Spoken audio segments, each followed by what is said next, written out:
In a meaningless game, I was going to call it a meaningless quiz. You're not starting anything He until I has find no it. idea what the questions are. Well, that Ready to go. People at home think you don't know the questions, Sorry. you idiots. What a dummy. Simple but important question that demands a simple but important answer. Which of Toronto's 3 premier forwards do you have the most faith in to produce this postseason? Mitch Marner, Austin Matthews, or William Nylander? Frankie.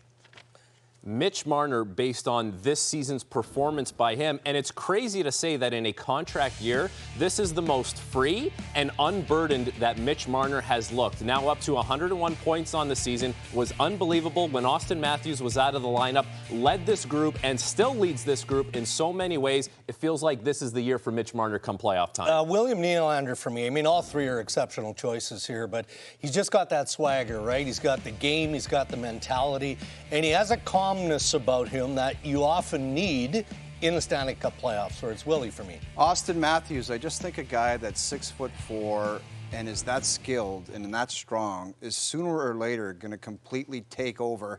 And I'm not saying it's going to turn into Eric Lindros, but you think sooner or later a guy that plays like that is going to be the best player on the ice.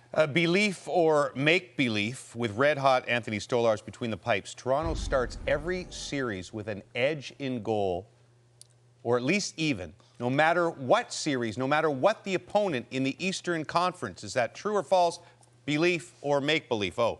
I'm going really make-believe on this one. I know that's not an option, but it's make-believe plus. I think this guy, he's a quality goaltender, but he's never done this before. He's never played more than a certain amount of games, and it's not a lot. So he's going up against Allmark, possibly Bobrovsky, Vasilevsky. Like, he doesn't have the edge over anybody right now. No, belief.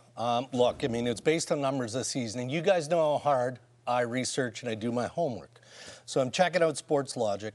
Number 1 in goals saved above expected per 60 minutes. Mic drop right there. I am going to go make-believe like Jeff because you go into a series against Andrei Vasilevsky, guess what he did? He turned back the clock this year. He's Vezina caliber Vasilevsky. Bobrovsky, you've seen what he's done in the playoffs the last couple seasons. Like, he steals games, game after game, so it's hard to give Stolarz the edge in those situations. I mean, good numbers, but we're talking about guys who won Conn Smythe and things like that. The Battle of Ontario is going to be a bloodbath, according to Stoley, the goalie. Which Leaf will this emotion-charged series bring out the best in? Jake McCabe, Max Domi, Matthew Knies, Drakes?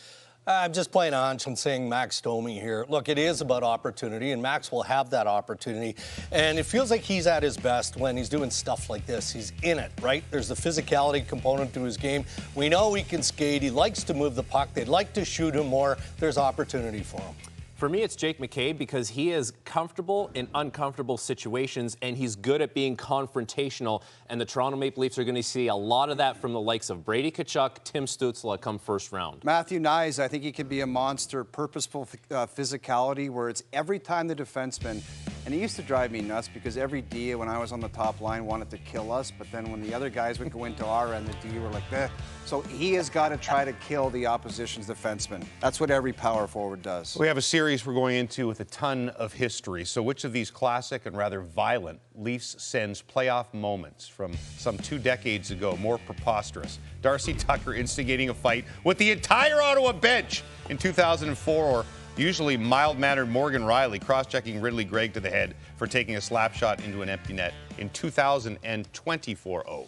Darcy Tucker, he was legitimately crazy at that particular time, and I remember watching because we were in the waiting to see who we were going to play, and this guy was taking on the whole bench. And he honestly, truly did not care. He would fight every one of those guys and not think anything of it, so it's Darcy Tucker. Darcy Tucker, and special shout out to Travis Green, who comes flying in right over the top rope, throwing haymakers on top of Darcy Tucker. He's trying to get that erased from the internet. Yeah, right and I noticed that wasn't there either, but it's Darcy Tucker plus Travis Green. It's Morgan Riley, but I have to explain it. I've exposed that the quiz is a sham, so I'm taking it up to a new level now, and I'm saying this. Honestly, the quizmaster asked me to be different and take Morgan Riley. Now, this was a wicked overreaction on the play. That is something That's disqualification. I mean, look, I'm old enough to appreciate that whole mayhem scenario with Darcy Tucker, but I did the quizmaster a favor. You were bought off by the quiz master. Bob would never have done that. Meaningless quiz. I was going Fair. to say this is a meaningless quiz, but they kind of all are. And here's the meaningless belt that you might have won if you didn't expose the quiz tonight. Frankie gets.